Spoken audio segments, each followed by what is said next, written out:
नमस्कार। विगत दिनों आपने अर्थालंकार और शब्दालंकार की जानकारी प्राप्त की। आज हम शब्द संसार के विभिन्न रूपों का वर्णन कर रहे हैं। अच्छा लगे वीडियो तो लाइक करें और चैनल को सब्सक्राइब भी करें। मैं आज शब्द संसार को बता रहा हूँ। शब्द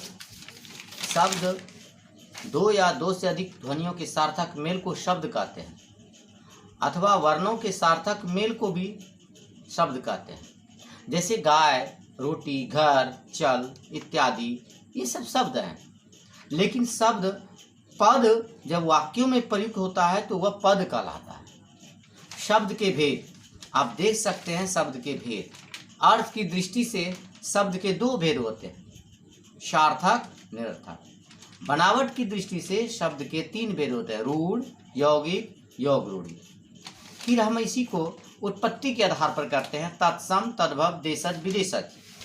जब हम रूपांतर की दृष्टि से देखते हैं तो विकारी और विकारी। प्रयोग की दृष्टि से जब करते हैं तो संज्ञा, सर्वनाम, विशेषण, क्रिया, क्रिया विशेषण, संबंध, समुच्चयवाचक, बोधक, विस्मयादि बोधक। इस तरह पूरे संसार में शब्द की परिभाषा इस प्रकार जान सकते हैं। तो आइए शब्द के विभिन्न रूपों को, भेदों को आप लिख सकते हैं।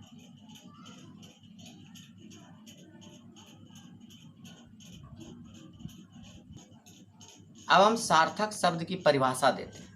वह शब्द जिसका कुछ अर्थ हो उसे सार्थक शब्द कहते हैं। जैसे पानी, राजा, सूरज, पुस्तक, रेलगाड़ी, चंद्रमा इत्यादि, ये सब सार्थक शब्द हैं। जैसे ही हम पानी कहते हैं तो हम पानी का ज्ञान हो जाता है, हम समझ सकते हैं कि पानी कोई मांग रहा है। राजा कहने से राजा का ज्ञान होता है। सूरज कहने से हम सूरज की ओर देखने लगते हैं या सूरज के बारे में समझ जाते हैं कि इसका कुछ अर्थ निकल रहा है। ऐसे शब्द जिसके हमारे कान में समझ में आ जाता है, हमारे दिमाग में, मस्तिष्क में समझ में आ जाता है कि वह शब्द हमें समझ में आ रहा है, ऐसे शब्दों को हम सार्थक शब्द कहते हैं। निरर्थक शब्द वह शब्द जिसका कुछ अर्थ न हो तथा जिसका व्याकरण में कोई स्थान न हो उसे निरर्थक कहते हैं। जैसे पी, टी, उहा, उहु। अर्थात कौवे की भाषा, जानवरों की बोली को कुछ व्याकरणों ने निरर्थक शब्द के रूप में माना है। जिसका अर्थ हम नहीं समझ सकते वह निरर्थक शब्द है। इस प्रकार अर्थ की दृष्टि से शब्द को दो प्रकार से समझ सकते हैं, सार्थक और निरर्थक। अब आइए हम बनावट की दृष्टि से शब्द के तीन भेद होते हैं, रूढ़, यौगिक, योग रूढ़ी। रूढ़ की परिभाषा देखें। जिसका कोई भी खंड सार्थक न हो रूढ़ कहलाता है।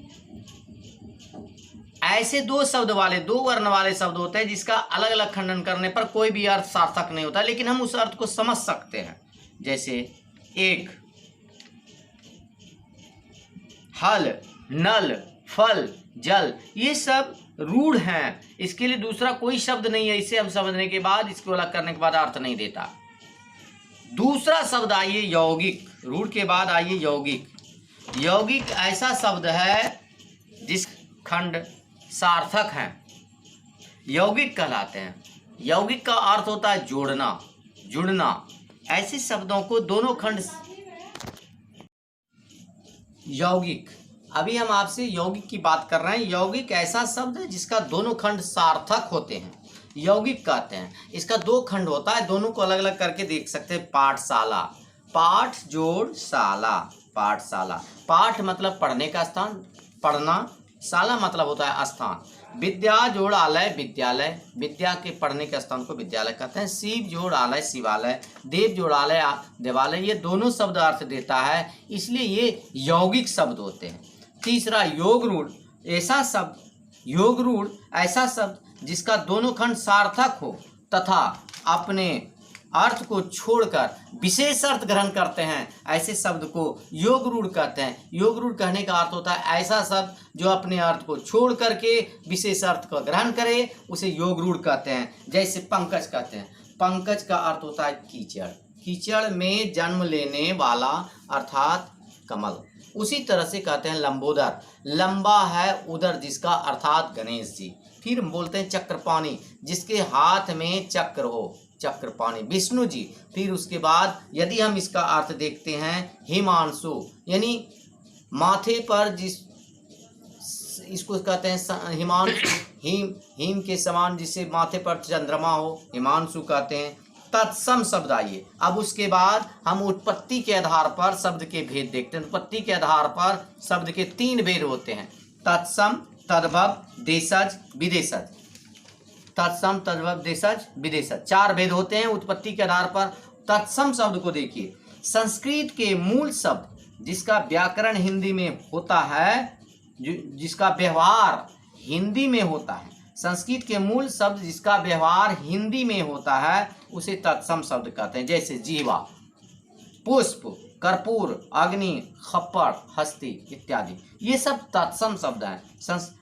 जीवा का अर्थ होता है जीव, पुष्प का अर्थ होता है फूल, कर्पूर का अर्थ होता है कपूर, अग्नि का आग, खप्पड़ का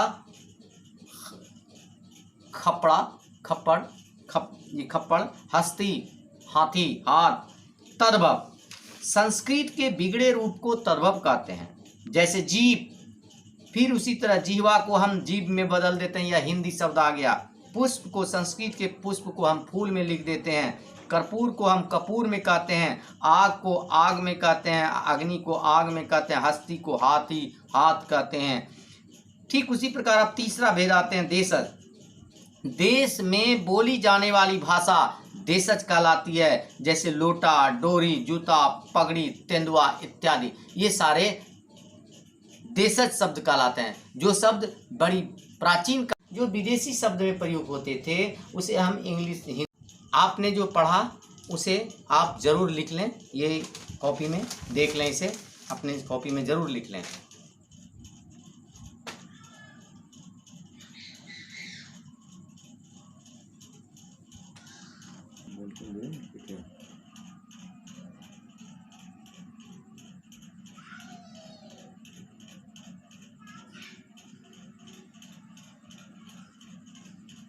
तत्सम